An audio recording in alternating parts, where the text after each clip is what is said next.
IPL 2024లో మరో do or die మ్యాచ్కు రంగం సిద్ధమైంది. ఈరోజు బెంగళూరులోని చిన్నస్వామి స్టేడియం వేదికగా ఆర్సీబీ మరియు గుజరాత్ టైటన్స్ జట్లు తలపడబోతున్నాయి. ఈ మ్యాచ్ అయితే రెండు టీంలకు ఒక డూ ఆర్ డై మ్యాచ్ అని చెప్పుకోవచ్చు. ఎందుకంటే ప్రజెంట్ పాయింట్స్ టేబుల్ చూసుకుంటే గుజరాత్ టీం 8వ ప్లేస్లో ఉంది, ఆర్సీబీ టీం ఏమో లాస్ట్ ప్లేస్లో ఉంది. దీంతో ఈ మ్యాచ్లో గెలిచిన టీం పాయింట్స్ టేబుల్లో పైకి వెళ్తే ఓడిన టీం కిందకు వచ్చేస్తారు. మీలో ఆర్సీబీ టీం ఓడిపోతే వాళ్ళు కూడా అస్సాంలోని ముంబైతో చేరిపోతారు. ఈవెన్ గుజరాత్ టీం చూసుకున్న వాళ్ళు కూడా ఆల్మోస్ట్ ఎలిమినేట్ అయిపోయినట్టే, ఎందుకంటే వాళ్ళ నెట్ రన్ రేట్ చాలా వీక్గా ఉంది. సో నార్మల్గా 14 పాయింట్స్తో క్వాలిఫై అవడం అనేది ఒక మిరాకిల్. అలాంటిదంతా వీక్ నెట్ రన్ రేట్ పెట్టుకుని ప్లే ఆఫ్స్కి వెళ్ళడం ఆల్మోస్ట్ ఇంపాసిబుల్. సో వీటన్నింటి బట్టి చూసుకుంటే ఈ మ్యాచ్ రెండు జట్లకు ఒక వర్చువల్ నాకౌట్ మ్యాచ్ అని చెప్పుకోవచ్చు.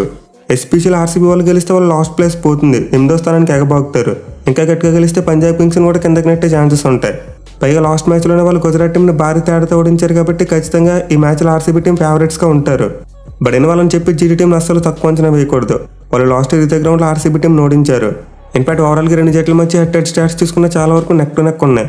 మొత్తం 4 మ్యాచ్లు ఆడితే 2 ఆర్సీబీ వాళ్ళు గెలిచారు, 2 జీటీ వాళ్ళు గెలిచారు. సో లాస్ట్ మ్యాచ్లో ఆర్సీబీ టీం డామినేట్ చేసినప్పటికీ ఈ మ్యాచ్లో గుజరాత్ టీం కంబ్యాక్ చేయాలని చూస్తుంది. మిగిలిన ఈ మ్యాచ్లో గెలిచి ఆర్సీబీ టీం మీద రివెంజ్ తీసుకోవడంతో పాటు అస్సాంకి పంపాలని చూస్తారు. సో ప్రజెంట్ ఈ రెండు జట్లు ఎండ్ గేమ్లో ఉన్నాయి కాబట్టి మనమైతే ఖచ్చితంగా ఒక మంచి బ్లాక్ బస్టర్ మ్యాచ్ చూసే అవకాశాలు ఉన్నాయి.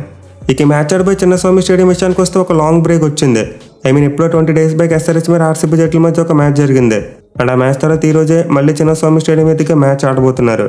సో మ్యాచ్లో అయితే మనం భారీ స్కోర్లు చూసాం. రెండు టీంలు కలిపి ఆల్మోస్ట్ 550 రన్స్ కొట్టారు. దీంతో ఈ మ్యాచ్లో కూడా మనం ఎక్కువ రన్స్ ఎక్స్పెక్ట్ చేయవచ్చు. ఎస్పెషల్లీ ఈ మ్యాచ్ కోసం అదే వికెట్ని వాడితే ఖచ్చితంగా పరుగుల వరద పారుతుంది. పైగా ఆర్సీబీ బ్యాట్స్మెన్ అంతా ఒక్కొక్కరుగా ఫామ్ అందుకుంటున్నారు కాబట్టి వాళ్ళు కనుక ఫస్ట్ బ్యాటింగ్ చేస్తే ఖచ్చితంగా మనం ఒక బిగ్ టోటల్ని చూడొచ్చు. ఇక ఈ గ్రౌండ్ యొక్క స్టాట్స్ విషయానికి వస్తే ఇప్పటివరకు మొత్తం 92 ఐపీఎల్ మ్యాచెస్ జరిగాయి. ఇది 92 మ్యాచ్ల్లో ఫస్ట్ బ్యాటింగ్ చేసిన టీం 39 మ్యాచ్లో గెలిస్తే చేస్ చేసిన టీమ్స్ 49 మ్యాచ్లో గెలిచాయి. అలాగే గ్రౌండ్లో first innings average score 167 runs. So ఈ స్టాట్స్ బట్టి అయితే క్లియర్గా చేసింగ్ చేసిన టీంలకు అడ్వాంటేజ్ కనిపిస్తుంది. ఇన్ఫాక్ట్ ఈ మ్యాచ్లో టాస్ అనేది చాలా కీలకం. ఎందుకంటే రెండు జట్ల మధ్య జరిగిన 4 మ్యాచ్లకు రిజల్ట్ చూసుకుంటే చేస్ చేసినప్పుడే మ్యాచ్లు గెలిచారు. అలాగే లాస్ట్ ఇయర్ చూసుకున్న గుజరాత్ టీం ఈ గ్రౌండ్లో చేస్ చేసినప్పుడే మ్యాచ్ గెలిచింది. సో పర్సరీ మ్యాచ్లో టాస్ అయితే చాలా కీలకం కాబోతుంది. అలాగే మ్యాచ్ జరిగే టైంలో మేబీ లైట్గా వర్షం పడే ఛాన్స్ కూడా ఉందంట. సో వీటన్నింటిని దృష్టిలో పెట్టుకుంటే టాస్ గెలిచిన కెప్టెన్ ముందుగా బౌలింగే తీసుకుంటారు. అయితే ఈ గ్రౌండ్లో చూసుకుంటే మాత్రం గత 2 మ్యాచ్లో చేస్ చేసిన టీమ్స్ ఓడిపోయాయి, ఫస్ట్ బ్యాటింగ్ చేసిన టీమ్సే గెలిచాయి, అది కూడా ఒక మంచి కన్సిడరబుల్ మార్జిన్తో. సో ఒకవేళ ఈ గ్రౌండ్లో ఫస్ట్ బ్యాటింగ్ చేసినప్పటికీ భారీ స్కోర్ కొట్టగలిగితే ఖచ్చితంగా గెలిచే ఆస్కారం ఉంటుంది. బట్ బిలో 200 కొడితే మాత్రం డిఫెండ్ చేసుకోవడం చాలా కష్టం.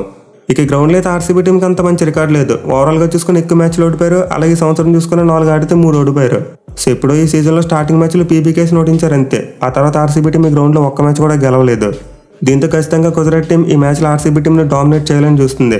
అదర్ హ్యాండ్ ఆర్సీబీ టీం చూసుకుంటే ఈ మ్యాచ్ గెలిచి హోమ్ క్రౌడ్ను ఖుషి చేయాలని చూస్తారు. ఇక టీం విషయానికి వస్తే ఆర్సీబీ టీం తమ లాస్ట్ 2 మ్యాచ్లో మంచి కంబ్యాక్ చేశారు.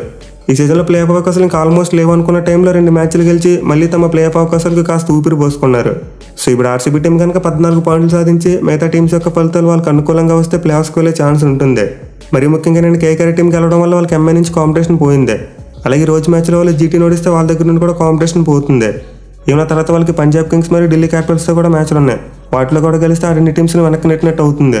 సో ఆర్సీబీ టీంకి అయితే ప్లే ఆఫ్స్కి వెళ్ళేందుకు ఇంకా తిన్నేస్ట్ ఆఫ్ ఛాన్సెస్ ఉన్నాయి. బట్ అవి సుగమం చేసుకోవాలంటే వాళ్ళ ఫామ్ను కంటిన్యూ చేయాలి.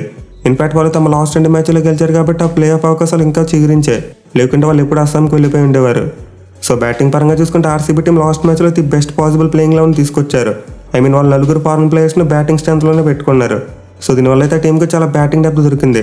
బట్ అగైన్ బౌలింగ్ మాత్రం వీక్గానే ఉంది. లాస్ట్ మ్యాచ్లో కూడా వాళ్ళు జీటీ టీంకి 200 రన్స్ ఇచ్చారు. సో ఇటు తిరిగి సీజన్లో ఆర్సీబీ టీం బౌలింగ్ అంత మంచిగా లేదు. దీంతో వాళ్ళ బ్యాటింగ్ని ఇంకా స్ట్రెంథన్ చేసుకున్నారు.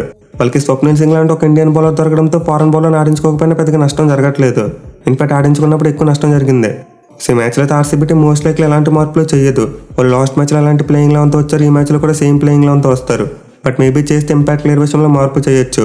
మైపల్ నాంబ్లర్ కాకుండా విజయ్ కుమార్ని తీసుకొచ్చే అవకాశం ఉంటుంది. ఎందుకంటే వాళ్ళ పేస్ బౌలింగ్ ఆప్షన్స్ 3 ఉన్నాయి. సో ఒక్క మార్పు తప్పిస్తే ఆర్సీబీ ప్లేయింగ్ లెవెన్లో ఎలాంటి మార్పులు జరగవు. ఇక గుజరాత్ టీం విషయానికి వస్తే వాళ్ళైతే చాలా ప్రెజర్లో ఉన్నారు. మిగిలిన టీం వాళ్ళు చివరికి ఆడిన 2 మ్యాచ్లు ఓడిపోయి ప్లే ఆఫ్ అవకాశాలను తగ్గించేసుకున్నారు. సో ఇప్పుడు జీటీ టీం ప్లే ఆఫ్స్కి వెళ్ళాలంటే ఖచ్చితంగా ఈ మ్యాచ్లో ఆర్సీబీ టీంని బీట్ చేయాలి. మెయిన్లీ ప్రీవియస్గా ఈ గ్రౌండ్లో ఆడినప్పుడు గిల్ ఒక సెంచరీ కొట్టి జీటీ టీంని గెలిపించాడు. సో ఈ మ్యాచ్లో కూడా వాళ్ళ కెప్టెన్ నుండి ఒక పెద్ద ఇన్నింగ్స్ రావాలి. ఎందుకంటే ఇటు తిరిగి వాళ్ళకి మిడిల్ ఆర్డర్లో సుదర్శన్ చాలా బాగా బ్యాటింగ్ చేస్తున్నాడు. అలాగే షారుఖ్ ఖాన్ లాంటి బ్యాట్స్మెన్ కూడా లాస్ట్ మ్యాచ్లో అద్భుతంగా రాణించాడు. సో జీటీ టీంకు పాపులోనే ఒక ఫ్లయింగ్ స్టార్ట్ రావట్లేదు. అలాగే డెత్ ఓవర్స్లో కూడా కొంచెం స్ట్రగుల్ అవుతున్నారు. సో 2 కరెక్ట్ చేసుకోగలిగితే జీటీ బ్యాటింగ్ కూడా చాలా బాగుంది. అయితే వాళ్ళ బౌలింగ్ విషయానికి వస్తే మాత్రం అస్సలు బాగోలేదు.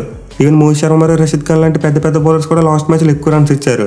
సో డెఫినెట్లీ బౌలింగ్ విషయంలో గుజరాత్ టీం చాలా స్ట్రగుల్ అవుతుంది. మెయిల్ మోహిత్ శర్మ తను చివరిగా వేసిన 6 ఓవర్లో ఏకంగా 110 కంటే ఎక్కువ రన్స్ ఇచ్చాడు. సో అతని బౌలింగ్ పైలో జీటీ టీంలో బాగా దెబ్బ కొడుతుంది. దీంతో మేము అతని ప్లేస్లో ఈ మ్యాచ్లో ఉమేష్ యాదవ్ని తీసుకురావచ్చు. అలాగే జీటీ టీం బౌలింగ్లో మరో మార్పు కూడా చేసే అవకాశం ఉంది. అదేంటంటే నూరాబాద్ను పక్కన పెట్టి స్పెన్సర్ జాన్సన్ లేదా జాస్ లిటిల్ని తీసుకురావచ్చు. ఎందుకంటే ఈ మ్యాచ్ ఆడబోయే చిన్నస్వామి వికెట్ స్పిన్ బౌలింగ్ అంత అలా అనుకూలించదు. సో ఖచ్చితంగా జీటీ బౌలింగ్ లైనప్లో 2-3 మార్పులు జరిగే ఛాన్సెస్ ఉన్నాయి. ఇక మ్యాచ్లో ఖచ్చితంగా మెయిన్ బ్యాటిల్ ఆర్సీబీ బ్యాట్స్మెన్ మరియు జీటీ బౌలర్స్ మధ్య ఉండబోతుంది. ఎస్పెషల్లీ విరాట్ కోహ్లీకి జీటీ మీద చాలా మంచి రికార్డు ఉంది. 4 మ్యాచ్లోనే 3 50s మరియు 1 సెంచరీ కొట్టాడు. అలాగే లాస్ట్ మ్యాచ్లో చూసుకున్న విల్ జాక్స్ ఒక మైండ్ బ్లోయింగ్ సెంచరీ కొట్టాడు. సిద్ధర్ని ఎంత త్వరగా అవుట్ చేస్తే జీటీ టీంకి అంత మంచిది. వాళ్ళకి మ్యాచ్ గెలిచే ఛాన్సెస్ ఉంటాయి. లేదు మరోసారి ఆర్సీబీ బ్యాట్స్మెన్ అవుట్ చేయడంలో ఫెయిల్ అయితే ఖచ్చితంగా ఈ మ్యాచ్లో ఆర్సీబీ వాళ్ళే గెలుస్తారు. చూడాలి మరి ఈ మ్యాచ్లో ఏ టీం తమ ప్లే ఆఫ్ ఆశలు సజీవంగా ఉంచుకుంటారనేదే.